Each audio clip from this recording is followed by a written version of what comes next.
kami. Nanood kami ng Charlie and the Chocolate Factory. Here na. Ayan pala, may airport transfer sila. Actually, mas mura yan. Kasi yung taxi sa airport, nasa 1314 siya papunta dito. Basa pa yung buhok ko. Ito pala guys, ano siya? Ito pala, Taipei City Hospital. 6:45 na pero maliwanag pa din dito. Kanina sabi ko kay Brian, magkano kaya sahod ng mga nurses dyan? So yung palatandaan namin dito sa hotel is yung parking lot na yan, saka yung Poya na beauty store. Taipei City Hospital.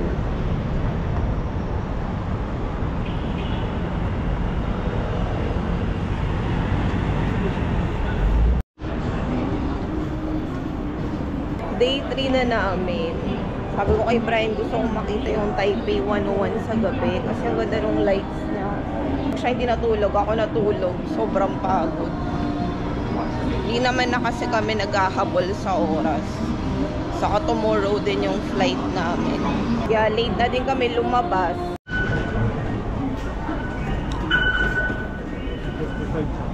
1:37.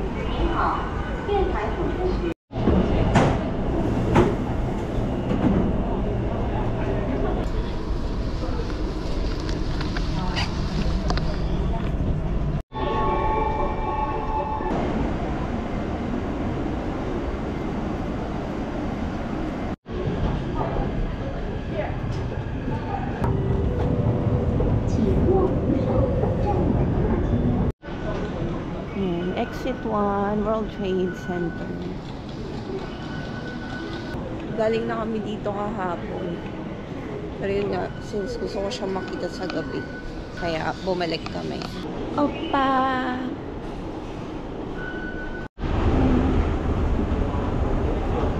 Withdraw na din kami.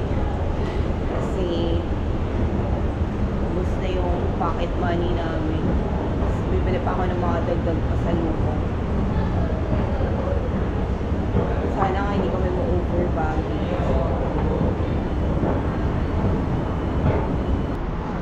Ang ganda niya sa gabi. Saya.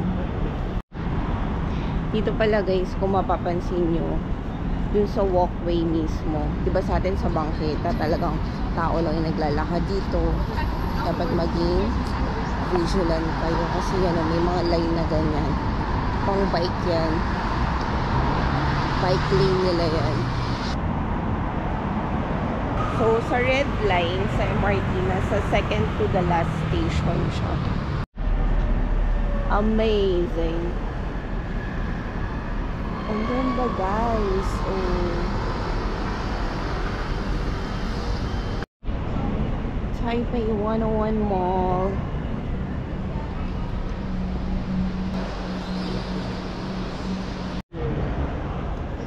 Napansin namin na Brian yung Taipei 101 Mall para siyang Shangri-La. Small luxury brand yung nandito.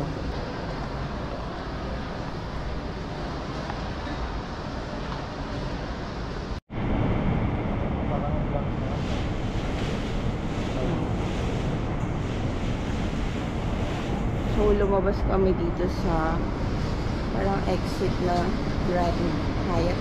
Parang Greenbelt, no? Tingnan natin. Ayan, may wifi din naman. Free wifi. Kahit naka-Chinese siya. Check mo lang. Done. Ayan, connected na tayo. Gucci, Dior, Burberry, Louis Vuitton, Bulgari.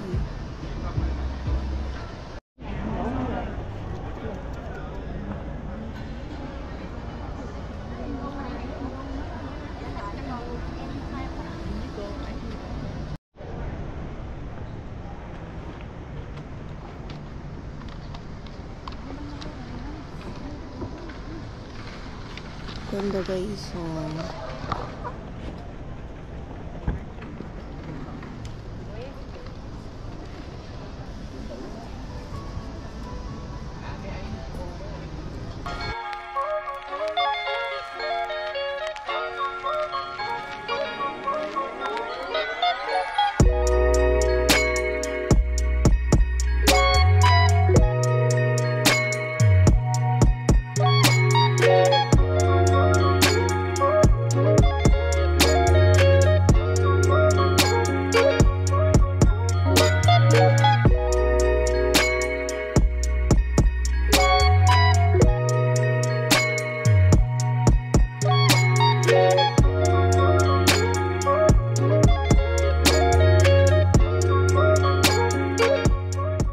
Sa tip na mabibigay ko sa inyo, huwag kayo sa Bank of Taiwan mag-withdraw. Sa HSBC na lang, hanap ko yung HSBC na bank or ATM machine. Mas mura sa kanila.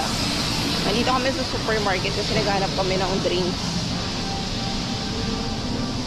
Yan o, gusto ni Kidi. Ito 54 o. Tatlo na siya. Diba? Mas mura. Ice latte. 32. Ice latte. UCC. Ayan, meron din Nescafe. Grabe, kaping-kaping na ako. Kung tagal ko nang hindi nakakapag-kape. Nescafe latte. Guys, ito yung favorite milk tea ko. Ang sarap niya.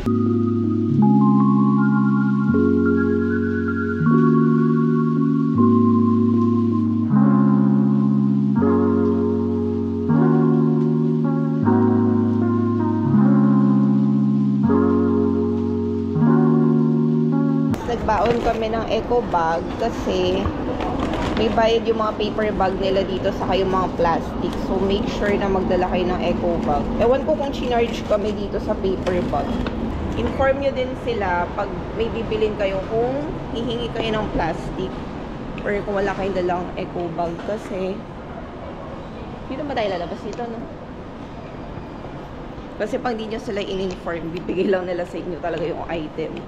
Eh, kung madami kayong dala, manghingi na lang kayo ng plastic or paper bag. Ayan, nagbaon kami yung sa Don Quixote na eco bag. Kasi baka masira yung paper bag. Pabalik na kami sa Ximending, tapos doon na lang kami bibili ng dinner. Hindi na kami nag-observatory deck. Eh, minsan lang naman. Ayaw niya. Kaya sabi ko, sige, babae na lang tayong grocery na lang. Tapos balik na ng hotel. Bye-bye, Taipei 101. Pag bumalik kami dito, ang i-explore naman namin yung north. Pabalik na kami ng Ximending. Bumili lang ako ng isang strawberry.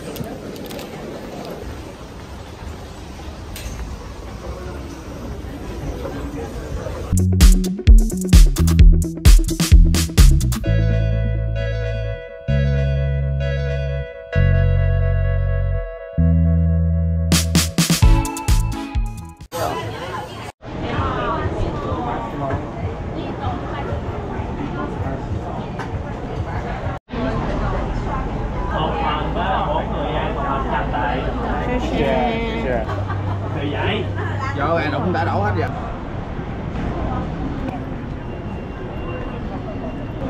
Daan lang kami McDo kasi si Brian gusto niyang mag-McDo. Ito na, B.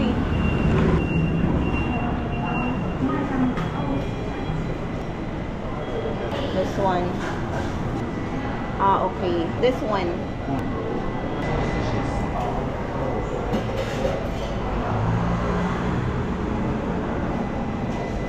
Nakakatakam yung cinnamon nila. Favorite ko talaga cinnamon. Dito na kami sa hotel. Good luck mga mo yung stinky tofu ko. Hello. Good night. So, ating stinky tofu. Excited na akong kainin. Pero maglilinis muna ako ng katawan. Mabaho lang talaga siya, guys. Pero promise, masarap. May ligas ako sa tofu. And then, kay Brian, yung mock chicken burger. Ang laki na ito, Bia. Tapos, french fries. And then, ayan, Harry Potter yung palabas. So, mamaya, ayusin ko na to. Kita niyo yung mga gamit. Ito, grabe. Namin pinamili. Bago ko siya ayusin sa maleta, gusto ko lang i-share sa inyo yung mga pinamili namin. So, ayan siya. Majority dito lang naman sa Ximending kasi nga dito kami kumuha ng hotel. Gusto ko kasi yung vibe dito. Para siyang BGC, basta ang ganda. Anyway, start natin dito. Puro mochi. Ito din yung bilin ni Katie, mga mochi. Ayan. Before kayo bumili ng mga pasalubong, mag-ikot muna kayo mabuti kasi yung iba, meron silang tubo na parang 20 Taiwan dollars. Yung iba naman binibenta lang ng 100, tapos yung ibang 120, ganyan. So, mas maganda mag-ikot muna kayo. Pero uso dito, lalo na dito sa Ximending, yung 5+1 na tinatawag. Pag bumili ka ng 5, meron kang libreng isa. And ito yung pinaka-favorite ko ng mochi, yung bubble milk tea na mochi. Ayan. So, this one is 60 each. 60 Taiwan dollars. Eh, hindi na ako bumili ng 5. Sayang, may libre sana ang isa. Yung isang flavor is milk. And then, yung isa naman taro. Kasi remembered, nung unang punta ko ng Taiwan, meron pang mga tindang mochi dun sa duty free sa may Taiwan airport.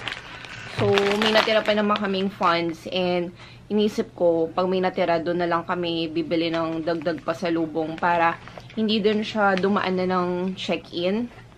Kasi ang problem namin, naka-hand carry lang kami. Nung umalis kami sa NAIA, hindi naman siya tinimbang kahit dumaan kami ng check-in. Kasi nag-check-in kami online pero wala kaming boarding pass na printed na nakuha. Kailangan pa din dumaan sa check-in counter. Unlike nung nag-Hong Kong kami, may copy na in-email sa akin, may sinend na. So, hindi na kami dumaan ng check-in counter. Diretso na sa immigration. Ayan, super the best to. Favorite ko tong mochi na ito. Ayan, kung mapapansin nyo, puro bubble. Guys, walang kasawa-sawang bubble mochi. Ayan. Sobrang sarap na ito as in. Ayan. Ito, nag-avail ako ng 5+1. O, tagtad ng mochi. And then, ito naman, ay, may milk din pala akong kinuha. Gusto namin itong itry. Sa kami mga free taste sila dito. Hindi sila madamot sa free taste, in fairness. Madami kayong matitikman na free taste. Matitikman yung iba-iba na lang mochi. Tapos, bumili lang ako nito. Itong Taiwan keychain na 60 Taiwan dollars. And then, ref magnet na 80 dapat yung isa na ito. 80 Taiwan dollars. So, pag dalawa yung binili mo, magiging 150 Taiwan dollars na lang.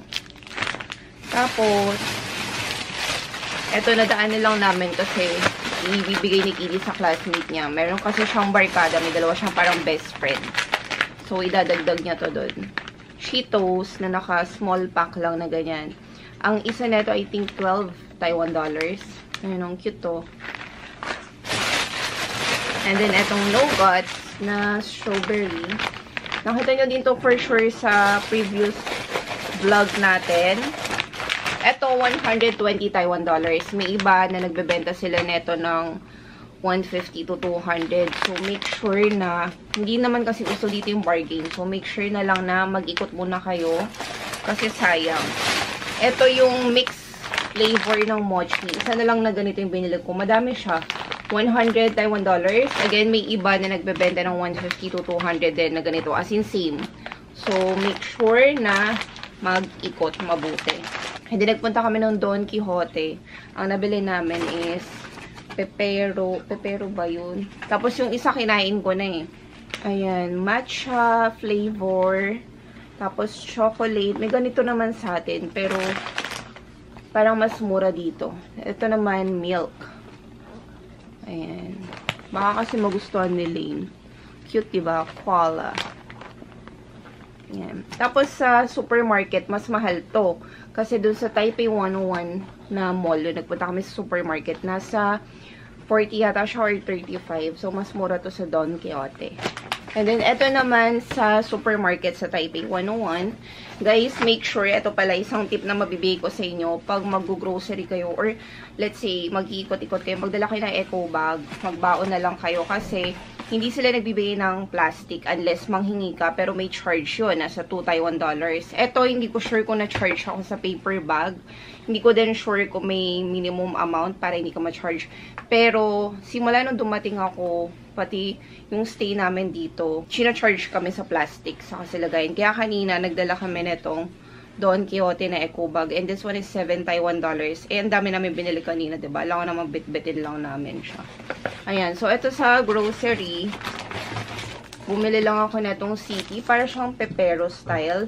Nasa $15 Taiwan. Tatlo na siya. Tatlong box. And then, yung donut pala. Ito, para siyang Lay's. Pero, ibang brand. Steak yung flavor. This one is $35 Taiwan. And then, eto naman, hindi ko alam kay Brian kung ano to, pero tag $17 Taiwan yung bawat isa. Parang snacks lang, ganyan. Tapos, may binili din kami drinks saka water nasa ref. Dito sa hotel na pinagstayan namin, nagre-refill naman sila ng water. Pero, maganda na mag-refill na lang din kayo, magdala kayo ng tumbler na lagayan kasi may mga nakita akong refilling stations. Medyo may kamahalan yung tubig nila. Pinakamura $18 Taiwan.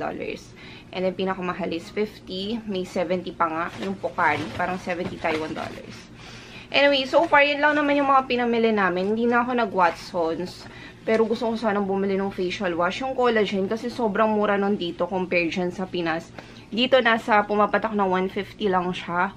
Sa Pinas nasa 299 pesos. So, bala na. Kasi maaga yung alis namin bukas. Mag-check out na kami bukas. Tapos, ayusin ko na tong lahat. Anyway, so I hope you enjoyed this video. Yan lang ang ating haul for this trip. Thank you so much for watching. Don't forget to like, comment, and subscribe to my channel. Abangan nyo pa yung ibang Taiwan vlogs natin. I'll see you again on our next vlog.